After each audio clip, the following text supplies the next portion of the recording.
ఇక్కడ టార్చర్ తట్టుకోలేక బండి మించే కళ్ళు తీరి కింద పడతా అనుకున్నా మామ.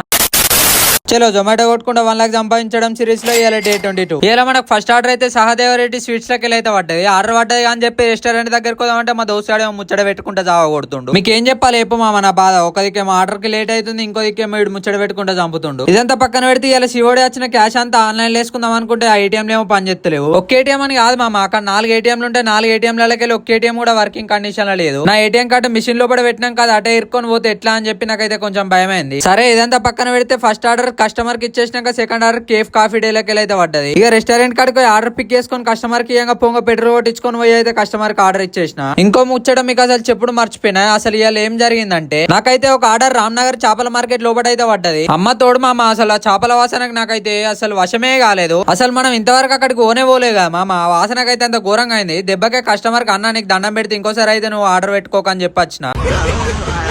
ఈ వీడియోలో అయితే పైసలు ఎన్ని వచ్చినాయి ఏందని అయితే చెప్పామా. కొంచెం చిన్న పనుండి డ్యూటీ మధ్యలోనే బంద్ చేసి రావాల్సి వచ్చింది. ఇవాళ నేను కొట్టిందే 3 గంటలు, అవి నాకు పెట్రోల్ పైసలకే సరిపోయినాయి. ఊకే పైసలు ఎన్ని వచ్చినాయని కాదు మామ, అప్పుడప్పుడు కొంచెం టైం పాస్ గురించి కూడా